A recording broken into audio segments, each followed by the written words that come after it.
Hello मेरे प्यारे बच्चों और साथियों, मैं हूं आपका दोस्त रमेश और आप देख रहे हैं अपना पसंदीदा YouTube channel English Guru Ramesh.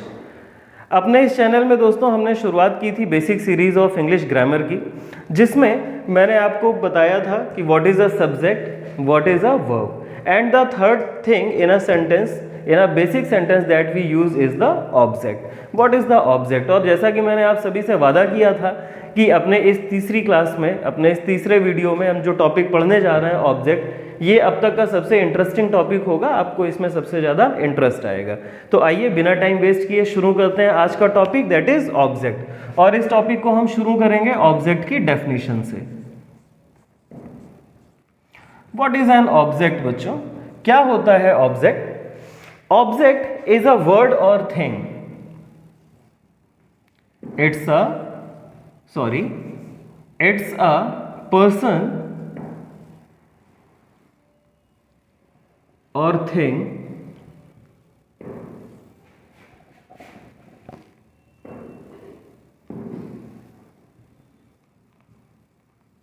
affected by the verb। अरे भाई एक नई सी डेफिनेशन आ गई, क्या हो गया इस डेफिनेशन का मतलब? Object, what is an object? Object is a person और अ थिंग। क्या होता है ऑब्जेक्ट बच्चों और मेरे प्यारे साथियों? ऑब्जेक्ट एक पर्सन हो सकता है, एक थिंग हो सकती है, कोई चीज हो सकती है, अफेक्टेड बाय द वर्ब, जो किसी वर्ब के द्वारा। अब कौन सी वर्ब होगी किसी वर्ब के द्वारा? The verb that is being used in a sentence. तो सेंटेंस में जो वर्ब यूज हुई है उससे जो अफेक्ट हो रहा है वर्ड, चाहे वो एक पर्सन हो चाहे वो एक थिंग हो, उसको हम क्या कहते हैं? Object. Let's take an example.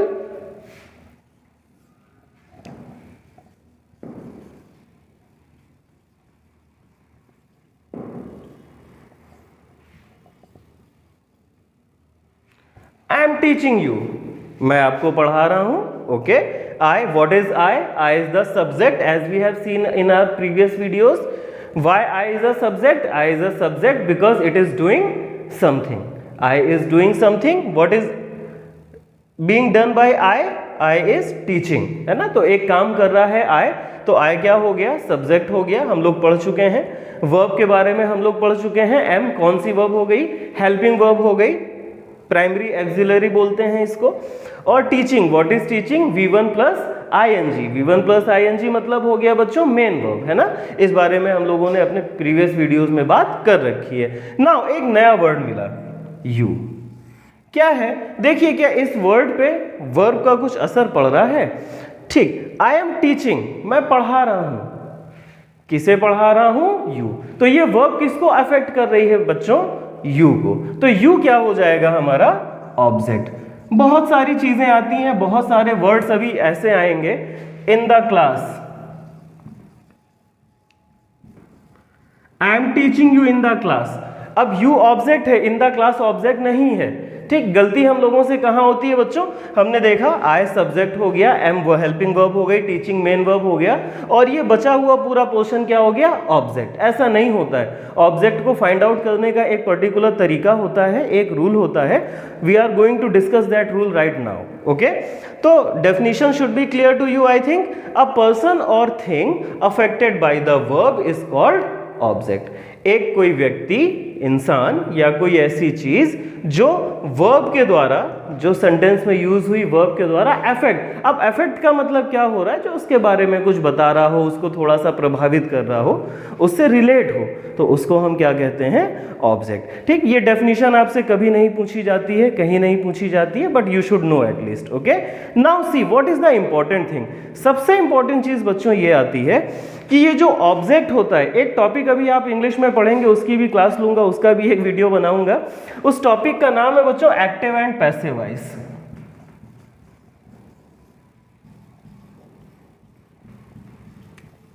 तो ये बच्चों जो एक्टिव एंड पैसिव वॉइस है ना, इसमें सारा का सारा खेल होता है ऑब्जेक्ट का। Object, if you don't know how to find out an object in a sentence, you won't be able to make a sentence from active to passive. You will not be able to change a sentence from active voice to passive voice. उसके लिए आपको क्या करना पड़ेगा? आपको object पता ही होना चाहिए। जैसे अभी कोई सेंटेंस है, he is going to market,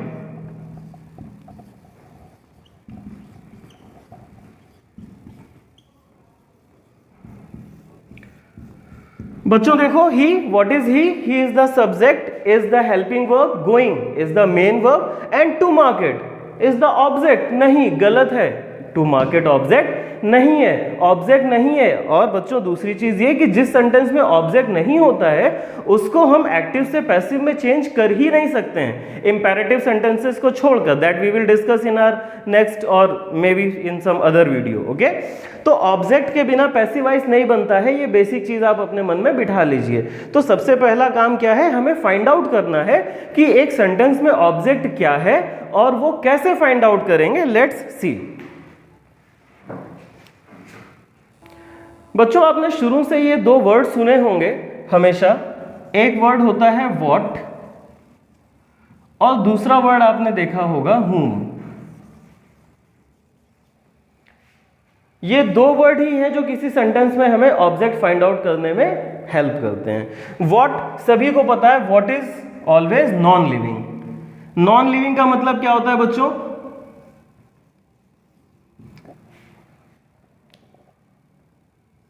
non living का मतलब हो गया कोई ऐसी चीज जिसमें लाइफ नहीं है, लाइफलेस है, जीवन नहीं है। लाइक फैन हो गया, मोबाइल फोन हो गया, बाइक हो गई, टेबल हो गया, एरोप्लेन हो गया, anything that is not living is what.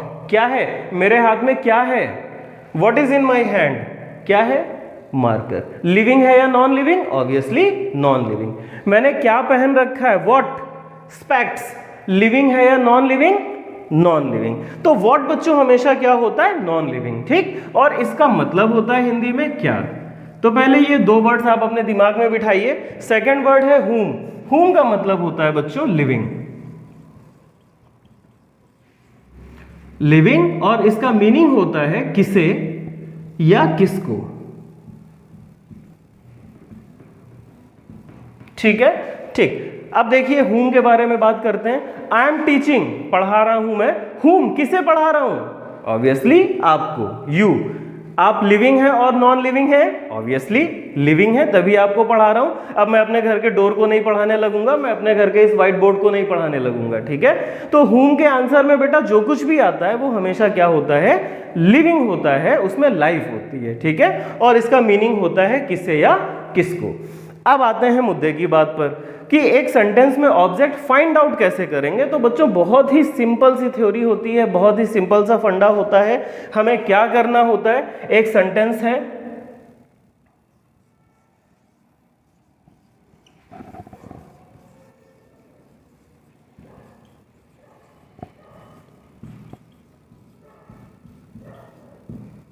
He is playing a match, एक मैच खेल रहा है वो। इस सेंटेंस में हमें क्या क्या दिखाई पड़ रहा है बच्चों, ही दिखाई पड़ रहा है, ही is the subject, is helping verb, playing main verb and match a match. ये क्या है इसके बारे में अभी बात करते हैं। ठीक, तो हमें करना क्या होता है ऑब्जेक्ट फाइंड आउट करने के लिए, हमें किसी भी सेंटेंस की मेन वर्ब में, मेन वर्ब हम लोगों ने पढ़ी थी अपने प्रीवियस वीडियोस में, क्या होती है main verb, V1 first form of the verb, second form of the verb, third form of the verb and ING form of the verb. तो बच्चों ये मेन वर्ब है हमारे सेंटेंस की।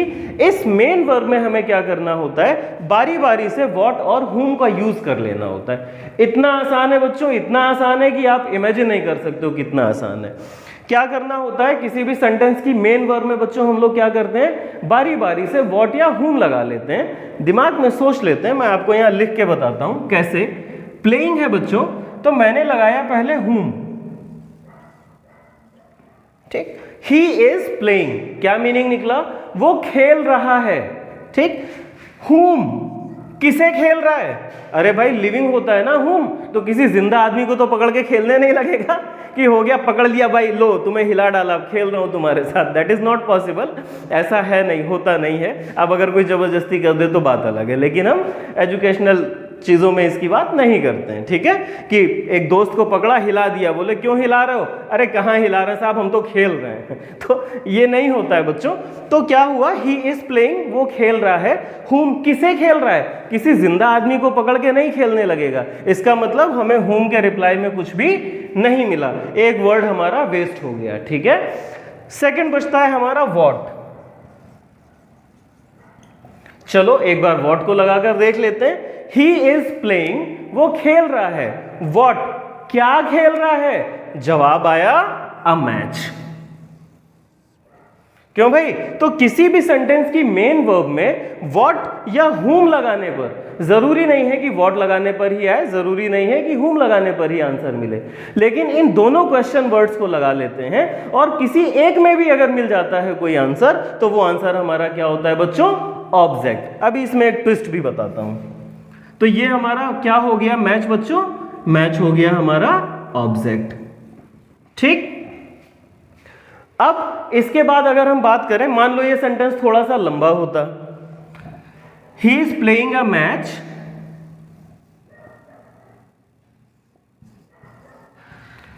In the field. अब ये क्या हो गया? अरे भाई सब्जेक्ट पढ़ लिया, हेल्पिंग वर्ब पढ़ ली, मेन वर्ब पढ़ लिया, ऑब्जेक्ट पढ़ लिया, अब ये क्या हो गया? In the field. ये एक फ्रेज हो गया मैदान में, ठीक है। और इस तरह की बची खुची चीजों को हम लोग नॉर्मली क्या बोल देते हैं? कॉम्प्लीमेंट। इनका भी पोस्टमार्टम करेंगे बच्चों हम लोग आगे चल के किसी ना किसी वीडियो में। इसमें भी बहुत सारी चीजें होती हैं, कौन सा फ्रेज है, कैसा फ्रेज है, सब्जेक्ट प्रेडिकेट में हम लोग आगे पढ़ेंगे। लेकिन फिलहाल आप इतना जानिए कि subject, helping verb, main verb और ऑब्जेक्ट के बाद में जो कुछ भी बचता है इसको हम बोलते हैं कॉम्प्लीमेंट।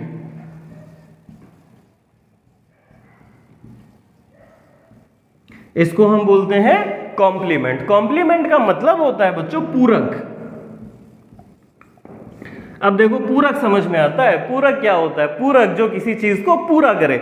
सेंटेंस अधूरा था, इस फ्रेज ने इस सेंटेंस के मीनिंग को पूरा कर दिया। वो एक मैच खेल रहा है, कहां खेल रहा है? In the field. ठीक, तो व्हाट या whom लगा देंगे मेन वर्ब में और जो कुछ भी आंसर मिलेगा that will be called the object. ठीक है, चलो let's take one more example.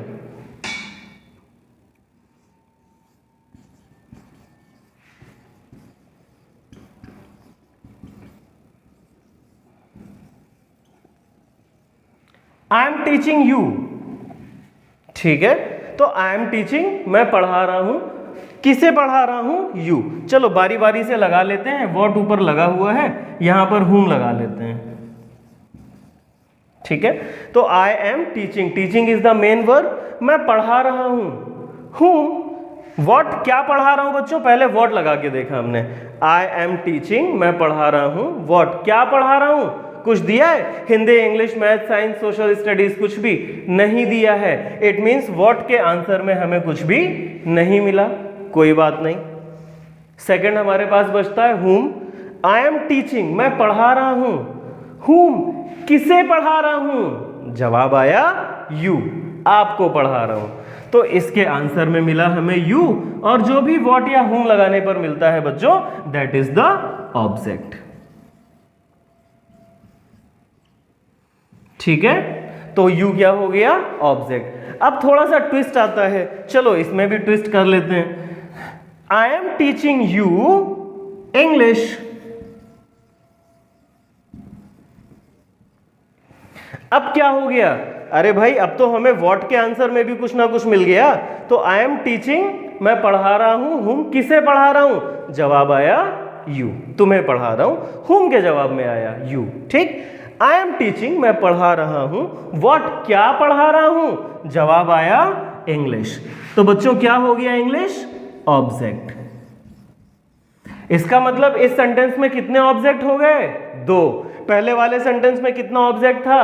1। ठीक, तो 2 ऑब्जेक्ट हो सकते हैं किसी भी सेंटेंस में। हो सकता है किसी में व्हाट के जवाब में कुछ मिले, हो सकता है किसी में whom के जवाब में कुछ मिले, और हो सकता है किसी में दोनों के जवाब में कोई वर्ड मिल जाता है। तो दोनों ऑब्जेक्ट हो सकते हैं। ठीक है, तो इस सेंटेंस में 2 ऑब्जेक्ट हैं। अब यार ये दोनों ऑब्जेक्ट दिखाई पड़ रहे हैं, समझ में नहीं आ रहा है, कंफ्यूजन हो रहा है। दोनों राम और श्याम हो गए, दोनों एक ही शक्ल के हो गए, जुड़वा हो गए दोनों। अब कैसे पहचानोगे कौन सा राम है कौन सा श्याम है? क्या किया जाता है बच्चों? ऑब्जेक्ट भी 2 तरह के होते हैं, एक होता है डायरेक्ट ऑब्जेक्ट और एक होता है इनडायरेक्ट ऑब्जेक्ट। बहुत आसान है। आई एम टीचिंग व्हाट, जो व्हाट लगाने पर मिलता है। आई एम टीचिंग व्हाट, जो नॉन लिविंग होता है, जिसमें लाइफ नहीं होती है, that is called direct object. That is called direct object. ठीक है, और जिसमें लाइफ होती है, आई एम टीचिंग whom, मैं किसे पढ़ा रहा हूं? आपको पढ़ा रहा हूं। You are the living beings, you are the human beings। तो जो whom के जवाब में आता है बच्चों, उसको हम लोग बोलते हैं इनडायरेक्ट ऑब्जेक्ट।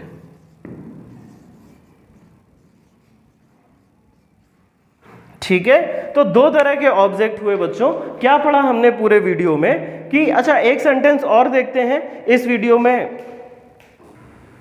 एक और सेंटेंस लिया है बच्चों हमने इसमें, he was going to market. Okay, now see what is the subject in this sentence. He is the subject, क्योंकि एक काम हो रहा है मार्केट जाने का, और वो कौन कर रहा है? ही कर रहा है। वॉज क्या है बच्चों? दैट इज हेल्पिंग वर्ब, हम लोग इस बारे में भी बात कर चुके हैं। और गोइंग क्या है? Going is the main verb. अभी ऑब्जेक्ट फाइंड आउट करने के लिए क्या करना पड़ेगा बच्चों? हमें इस मेन वर्ब में बारी बारी से क्या लगाना पड़ेगा? व्हाट और whom। चलो देखो, बड़ा ही मजेदार सेंटेंस है, कई लोगों को इसका भी पैसिवाइज बनाते हुए आप देख लेंगे। इसका पैसिवाइज कभी नहीं बनेगा बच्चों। ही वॉज गोइंग, क्या मतलब हुआ? वो जा रहा था, वह जा रहा था। ठीक, एक क्वेश्चन बना व्हाट लगाने पर। ही वॉज गोइंग, वह जा रहा था क्या? वह क्या जा रहा था? कभी किसी ने सुना इस तरह का सेंटेंस? अरे मैंने ही पूछा, और भाई जी तुम क्या जा रहे हो? अरे क्या जा रहे हो? कहीं कहीं जा रहे होगे, क्या नहीं जा रहे होगे, है ना? तो मतलब क्या है कि इस व्हाट के रिप्लाई में हमें कुछ भी नहीं मिला इस सेंटेंस में। This is wrong. आगे बढ़े, whom लगा करके देखा। ही वॉज गोइंग, वो जा रहा है। whom, किसे जा रहा है? whom का मतलब पढ़ा था ना, किसे या किसको? लिविंग। whom क्या होता है? लिविंग। अरे अभी क्या सेंटेंस बन गया? क्वेश्चन ही सुनने में अजीब सा लग रहा है। ही वॉज गोइंग, वो जा रहा था, सॉरी वॉज लगाए था, वो जा रहा था। whom, किसे जा रहा था या किसको जा रहा था? अरे भाई वो कोई भूत थोड़ी है जो किसी के अंदर चला जाएगा। पॉसिबल है? पॉसिबल ही नहीं है। आप किसी लिविंग क्रीचर के अंदर थोड़ी ना जा सकते हो, गायब थोड़ी ना हो सकते हो। मिस्टर इंडिया बन गए, वो भी बेचारा किसी के अंदर नहीं जा पाता था, है ना? ठीक, तो whom के रिप्लाई में भी बच्चों हमें कुछ भी नहीं मिलता है, कुछ भी नहीं मिला। यहां पर मिला किसके रिप्लाई में? ही वॉज गोइंग, वो जा रहा था। वेयर, अब जब हमने इसमें वेयर का यूज किया तो हमें पता चला कि ही वॉज गोइंग, वो जा रहा था। वेयर, कहां जा रहा था? तो जवाब आया टू मार्केट। लेकिन ऑब्जेक्ट क्या होता है बच्चों? ऑब्जेक्ट होता है जो सिर्फ व्हाट और whom के जवाब में आता है। तो इसमें ना व्हाट के जवाब में कुछ आ रहा है और ना ही whom के जवाब में कुछ आ रहा है। इसमें किसके जवाब में हमें आंसर मिल रहा है? वेयर के जवाब में। तो वेयर के जवाब में जो कुछ भी मिलेगा वो ऑब्जेक्ट नहीं होगा। इसका मतलब इस सेंटेंस में ऑब्जेक्ट नहीं है। तो ये मार्केट क्या है? वही जो हम लोगों ने पढ़ा था, कॉम्प्लीमेंट, जो सेंटेंस के मीनिंग को पूरा करता है।